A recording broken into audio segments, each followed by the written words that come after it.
All right, hello everyone, and welcome back to question 3 of our VCE Economics Exam 2021 breakdown. Try and work out what the answers should be to each question, what kind of things you could talk about, where I think the marks are going to be allocated. Question 3 is a bit shorter, only 13 marks, and a lot more straightforward. All about common access resources. Fish, what a great example that we always use when we talk about common access resources. So let's get straight into it and talk about all the things to do with the question. So first up, question 3, we had this data to go with. Not too important for the first part of the question, but it's going to come more important later on. Whenever you get something like this in any exam, you should be quoting it in some of your answers when it's relevant. So first up, we had a 2-mark question. Outline one demand or one supply factor. So either or, that might explain the increase in total fish consumption over the stated period. So I'd be using the data then because it talks about the period. So during this time, annual fish consumption from 1961 to 2017, annual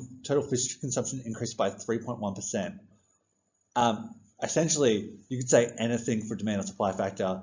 I'd go with demand factor. Supply factor, you talk about like the improvement in technology of like catching fish, would be an easy one to talk about. Make us more efficient, therefore we're more able to supply fish, makes people more able to consume them. I find with consumption, demand's a lot easier to talk about. And I would just go with something like advertising the benefits of the omega-3 that's in fish. So omega-3 consumption, or you could just say the health benefits of consuming fish. I've gotten real specific here. Then you talk about the fact that that would cause a favorable shift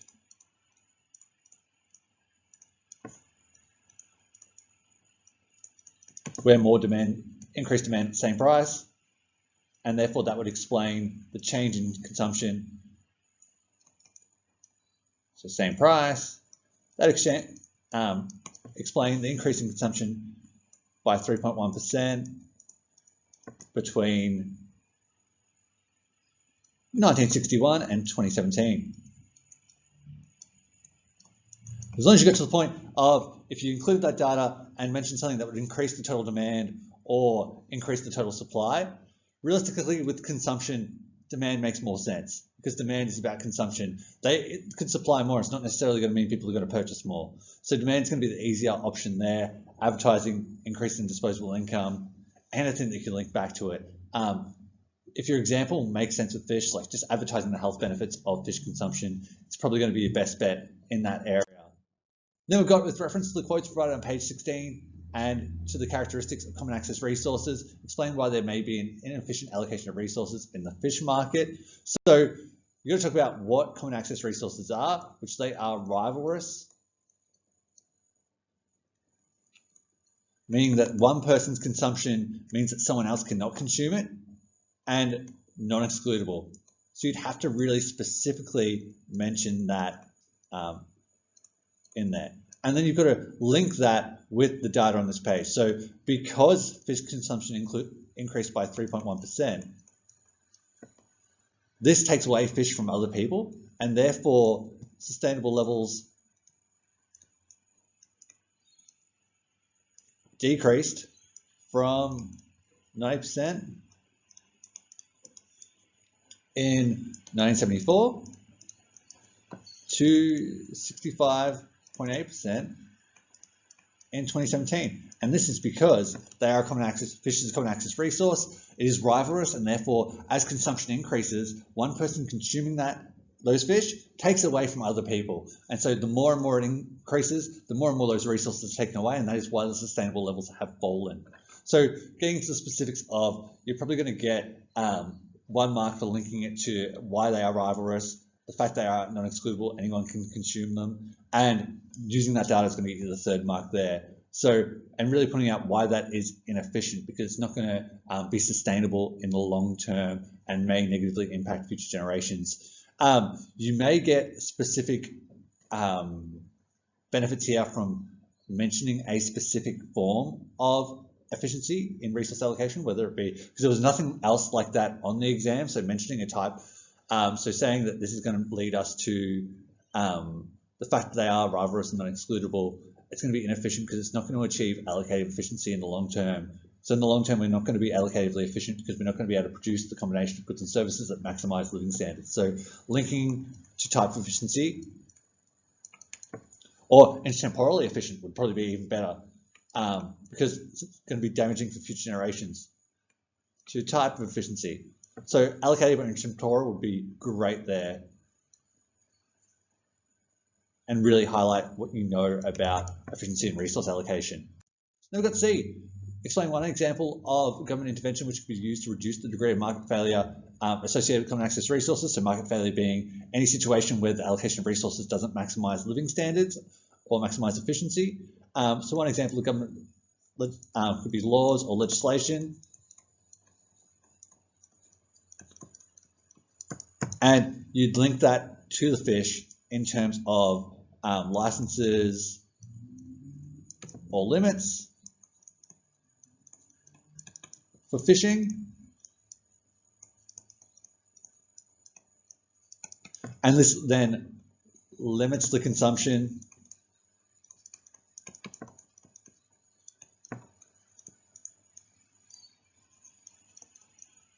and then makes it more sustainable for future generations. So it increases the sustainability. So therefore, resources should be allocated more efficiently because people aren't able to overconsume fishes in this case, and therefore it is going to lead to the market failure being corrected as resources are going to be more efficiently allocated. And then we have a weird one where everything either side of this relates to the fishing kind of example, but this one's just purely theoretical, so you didn't technically need to talk about the fish with it. So with reference to one example, explain how the consumption of a good or service may be associated with positive externalities. So you describe what a positive externality is, which is a positive impact on a third party, an unintended positive impact on a third party from production. So positive impact that's unintended on third party.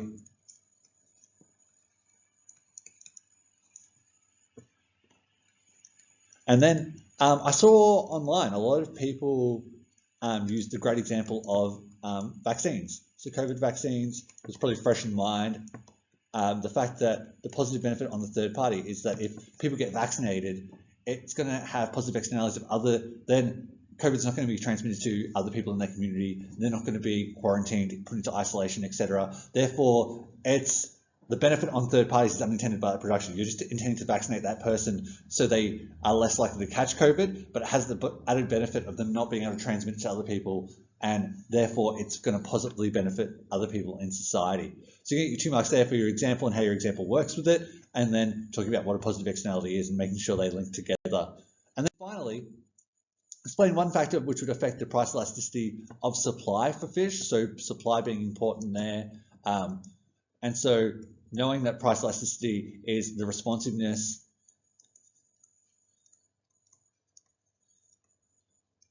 of quantity supplied to changing price.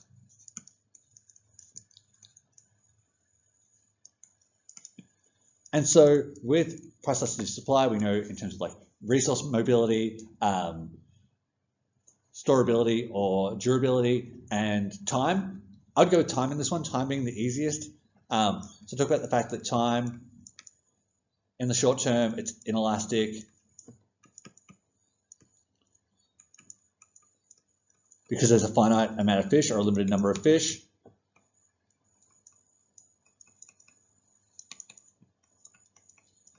And then in the long term, it's more elastic as there's time for the fish to reproduce, etc., and therefore replenish the supply overall. And they're more able to respond in the long term because there's likely to be more fish available.